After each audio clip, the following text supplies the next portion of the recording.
You know that feeling you get when you're like, oh, I don't know, maybe should I video this? I'm like, nah, I got so many videos. But then you're halfway through it and you're like, ah, I should have videoed this. What the heck is going on here?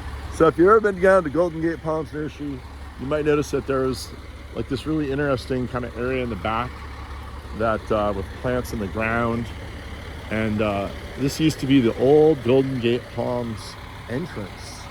Got this leaning Phoenix rupicola right here. So beautiful. Got a Guadalupe palm. We've got a giant Brahea Clara. We used to have a whole demonstration garden here. It was so beautiful. I had my van right over here. It's my sales office before. And then we had the gate. You walk right in right here. There's a gravel parking lot out there. Those were the good old days. But then I got ambitious and I bought this old defunct liquor store after the dude there decided he didn't want to deal with it anymore. Got a good deal. And then, abandoned this little area and then slowly decommissioning it as we go. And somebody came in and really wanted this big, giant Brahea Clara. Brahea Clara is a form of blue palm. They're not even really sure if it's a separate species from Brahea armata or not. I don't know if they've sorted that out yet or not. However, the difference is that the foliage is like a bigger head. There's more foliage, more dense foliage. It seems like the petioles are longer, has a droop to it. It's not quite as blue, but still pretty blue. Not blue at all on a gray day like today. So we're taking this thing out to St. Helena. It's got a giant trunk. The trunk right there is probably 30 foot in diameter at the bottom. It's just huge. Just what I call ginormous. It's got a similar sort of shape to the bottom of the trunk as, after I've eaten a big steak. So maybe I'll do a little video when we get there. This is a really great tree. I think I just saw some nice ones over here. I'm not sure if these are Brahea armata. I don't even know what I have in my nursery. Look at this. And there's some, these look like just straight armata. Here's an armata with this even more blue foliage. You see these are really straight up. That's the difference. And also the head isn't quite as big on armata as it is on the Clara. Clara is native to the continental side of the Gulf of California. It'd be kind of fun to go down there sometime and ramble around and see where this thing grows. But this is probably the biggest, baddest, best Clara that we've ever had. And it's that's an impressive tree. It's probably got about 15 foot of trunk. The spread on it is probably, I don't know, 16, 17 feet, something like that.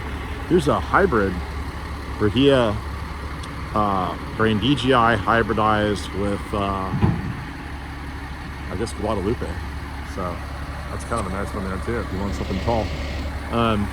Anyway, so wish me luck. It's always tenuous as to like getting these things done and where they need to go. And that's my goal of the day. All right, here's something interesting while we're over here. Check out this single trunk, I guess, Phoenix reclinata here I have. Never had any suckers in the bottom.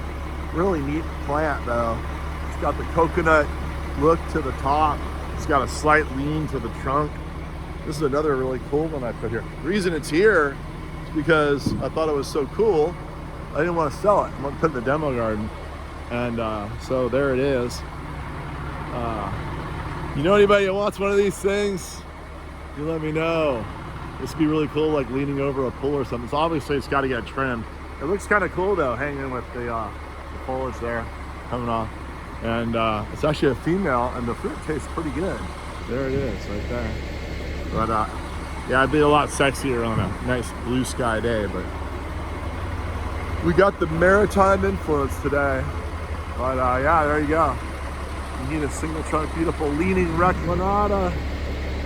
You call me.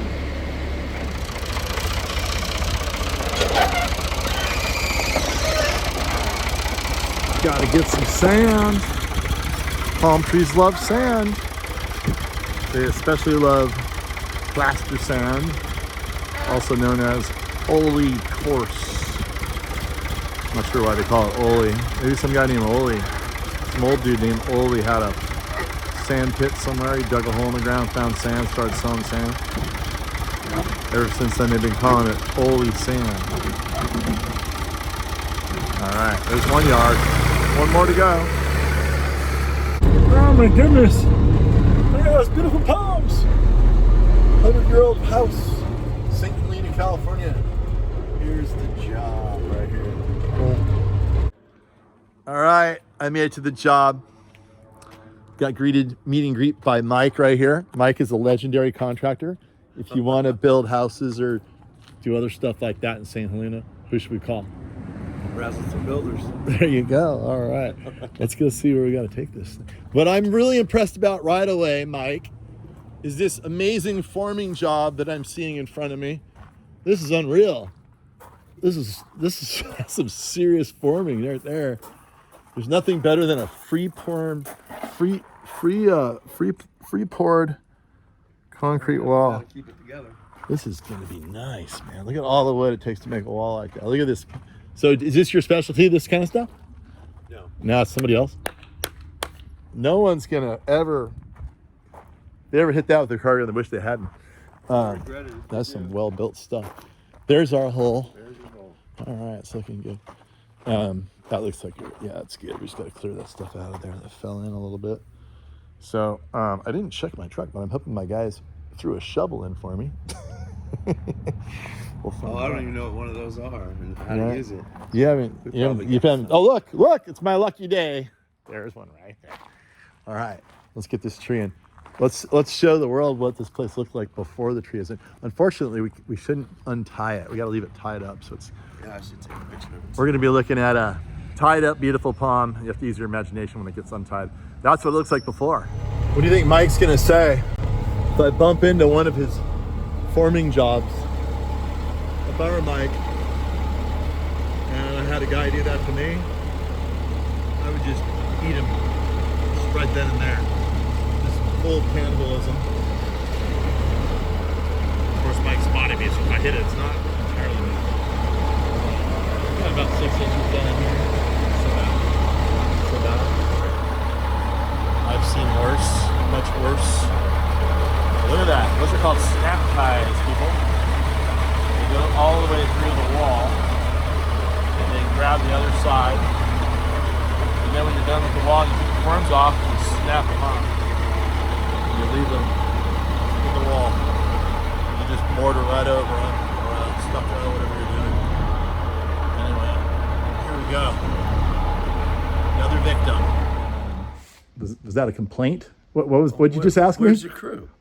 Who's gonna do all the work? Hey, come on. Don't you look? I ain't helping you. Smith and Wesson right here, and the big boy 325 crane, and a little bit with your little bobcat hiding in the back. Hey, It's gonna do the hard work. crew. Don't need no stinking. I don't need no stinking crew. Action. Action. He's in the hole. Superhero. He's gonna start the Do all dig. those stunts. He's been digging this for 3 days. He's 3 almost days. done.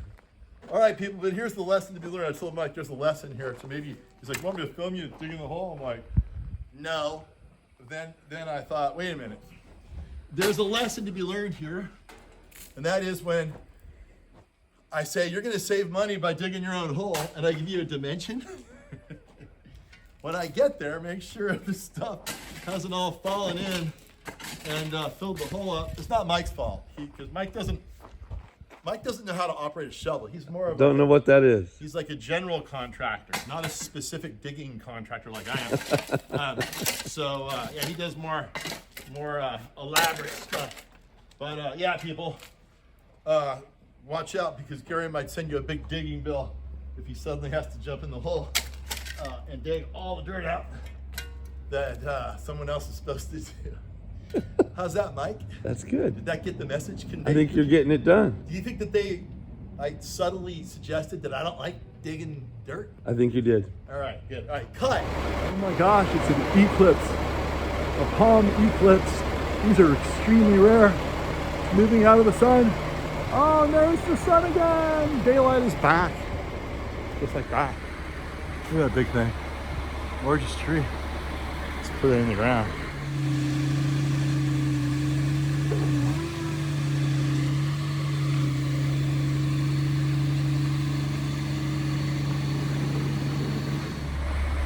Right there? Yeah, something like that.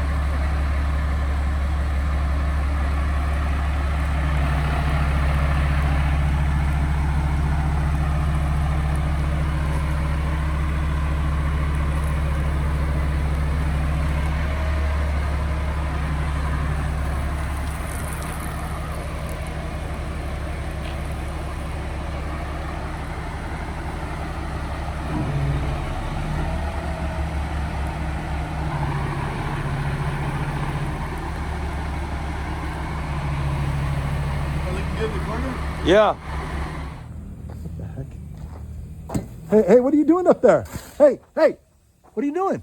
The guy they sent out here with this tree, not getting anything done. So I'm trying to help him out a little bit without him knowing it. Didn't you just admit earlier that you're not qualified to operate a shovel? Yeah, I did. You don't have that certificate. Do you have this? I watched, I learned. Can you show me the certification though? Because I can't have anybody on the truck shoveling without the proper shovel certification from Cal OSHA and also DOT. You have your forms for that? How's this? That's exactly how you're. That's the perfect rest. Now I know you know how to use it because you know how to do the perfect, most efficient rest method on a shovel. All right, here we go. Turns out Mike knows how to shovel. He was lying earlier. I didn't even say anything. He just jumped up there and started doing it. This is awesome. I'm gonna call Mike more often for this kind of thing. All right, not does he only plant palm trees, he can drive a bobcat. Slowly, of course. We don't want him hurting anything.